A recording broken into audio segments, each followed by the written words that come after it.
Pratt & Whitney J58 engines, big enough to power the Queen Mary, launch its 140,000-pound body to the edge of space.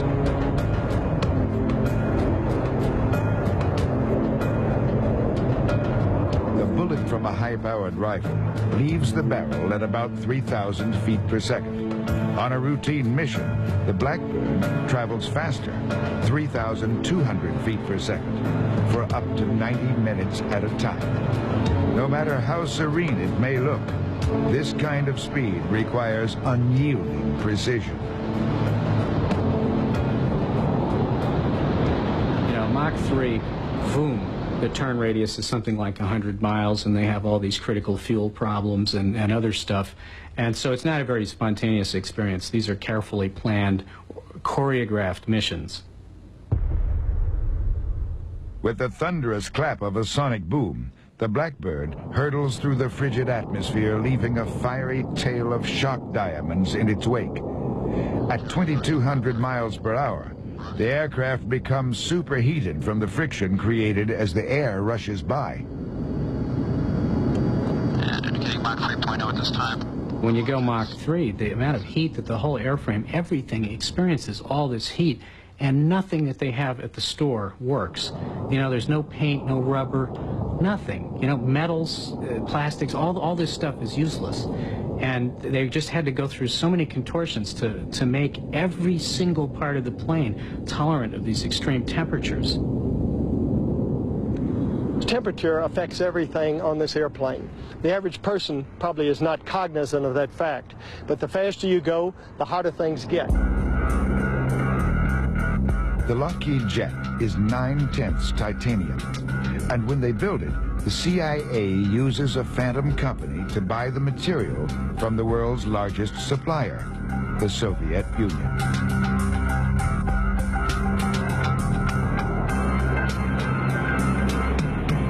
In flight, the titanium skin reaches 1,000 degrees Fahrenheit, causing it to expand by more than half a foot.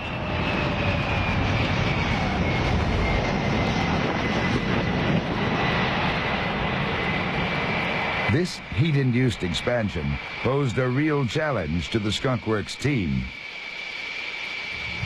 When in design they found that the aircraft was heated and then cooled, then the titanium skin would buckle and not return to shape. They found by longitudinally corrugating the wing and fuselage parts of the aircraft, then the aircraft could go through the heating cycle, cool back down, and return to shape. One of the puzzles of extreme heat was never really solved.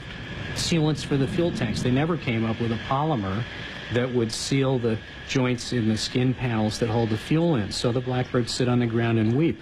That seems silly. You can look, oh, these stupid guys back in the 60s didn't know what they were doing. There's still no plastic, you know, that can get to 700F and not turn into burnt hot dog oxide. Once at altitude, the heated skin stretches, sealing the aircraft's fuel cells. In its 30 years of service, only 150 aviators have qualified to fly the SR. It is an elite fraternity. Prior to every Blackbird mission, 36 hours are devoted to prepare men and machine for flight. One of the most valued traits is maturity. Lieutenant Colonel Mike Finan is 43. All who enter the program must meet one fundamental requirement. They must be married. Lean forward, sir. Most importantly, they must be physically fit. At altitude, even a simple toothache can lead to blackouts. 12115. Coming out, sir.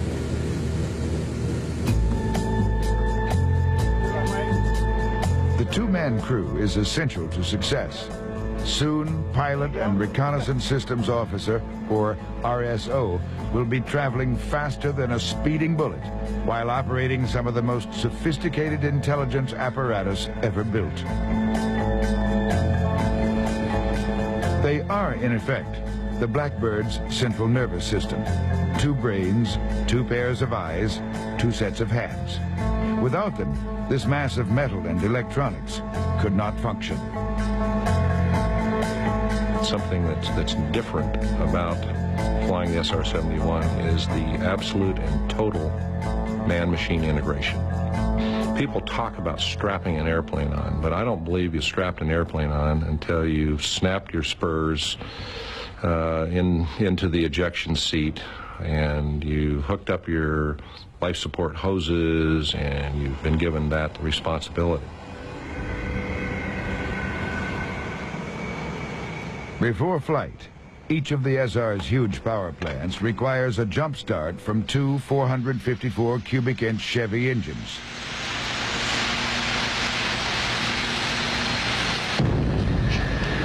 The whine is deafening, and the steaming tarmac reeks of JP-7 seeping from the plane's unsealed fuel tanks. So much fuel is lost prior to launch that the Blackbird takes off with nearly dry tanks.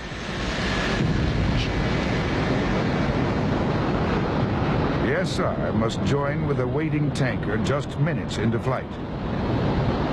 Slowing this trisonic jet to match the tanker's subsonic speed is anything but easy.